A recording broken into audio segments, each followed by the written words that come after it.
తెలంగాణ రాష్ట్ర సాధన ఉద్యమాన్ని అత్యంత కీలకమైన మలుపు తిప్పిన రోజు ఈ రోజు. అది నవంబర్ 29. సరిగ్గా 2009లో ఇదే రోజున అప్పటి తెలంగాణ రాష్ట్ర సమితి అధినేత కేసీఆర్ కరీంనగర్లో తెలంగాణ వచ్చుడో కేసీఆర్ సచ్చుడో అనే నినాదంతో ఆమరణ నిరాహార దీక్ష చేపట్టారు. ఈ దీక్షే రాష్ట్ర సృష్టికి ముఖ్య కారణంగా మారిందని బీఆర్ఎస్ నాయకులు చెబుతారు.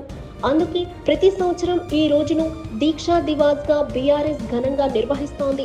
16 సంవత్సరాల తరువాత కూడా ఈ రోజును ఆచరించేందుకు బీఆర్ఎస్ అన్ని జిల్లాల్లో విస్తృత కార్యక్రమాలు నిర్వహిస్తోంది. ఈసారి ప్రత్యేకంగా విద్యార్థి రణభేరి అనే కార్యాచరణను ప్రారంభించి ప్రస్తుత కాంగ్రెస్ ప్రభుత్వంపై విద్యార్థులు యువతను ఆందోళనకు పిలుపునిచ్చింది. తెలంగాణ భవన్లో భారీ ఎల్ఈడి స్క్రీన్లపై 2009 నాటి దీక్షా దృశ్యాలు, ఉద్యమ వీడియోలను ప్రదర్శించేందుకు ఏర్పాట్లు చేశారు. ఉద్యమ సమయంలో కేసీఆర్ చేపట్టిన ఈ దీక్ష దేశవ్యాప్తంగా ప్రకంపనలు సృష్టించింది. తీవ్ర అనారోగ్యంతో ఆయన ఆసుపత్రి పాలైన తన సంకల్పంతో తెలంగాణ సాధన దిశగా తొలి విజయాన్ని అందించారు. దీక్ష చేపట్టిన తరువాత రాష్ట్ర వ్యాప్తంగా విద్యార్థులు, యువత రోడ్లపైకి వచ్చి భారీ ఆందోళనలు చేపట్టారు. దీని ఫలితంగా కేంద్ర ప్రభుత్వంపై ఒత్తిడి పెరిగి తెలంగాణ ఏర్పాటుకు ఆమోదం తెలిపింది. ఈ దీక్షే ఉద్యమాన్ని మలుపు తిప్పి 2014లో తెలంగాణ రాష్ట్ర సాధనకు పునాది వేసిందనే బీఆర్ఎస్ నాయకులు పేర్కొంటున్నారు. అయితే రాష్ట్రం ఏర్పడిన తరువాత తలెత్తిన కొన్ని పరిణామాలు, రాజకీయ విమర్శలు ఈ ఉద్యమ స్ఫూర్తికి భిన్నంగా ఉన్నాయి.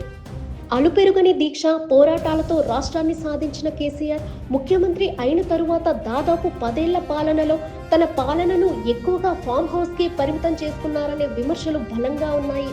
ఉద్యమ సమయంలో రోడ్లపైకి వచ్చి పోరాడిన కేసీఆర్ అధికారం వచ్చాక ప్రజలకు దూరంగా ఉన్నారనే ఆరోపణలు ప్రతిపక్షాల నుంచి వినిపించాయి. 10 ఏళ్లలో తెలంగాణ అత్యుత్తమ రాష్ట్రంగా ఎదిగినప్పటికీ ఫామ్ హౌస్ పాలన అనే ముద్ర బలంగా పడింది. ఆ తరువాత జరిగిన ఎన్నికల్లో బీఆర్ఎస్ పార్టీ ఓటమికి ఒక ప్రధాన కారణంగా మారిందనే టాక్ కూడా ఉంది. పరాజయం తరువాత కూడా బీఆర్ఎస్ అధినేత ఇప్పటికీ ఎక్కువగా ఫామ్ హౌస్కే పరిమితం కావడం ఫామ్ హౌస్ పాలన విమర్శకులకు మరింత బలం చేకూర్చింది.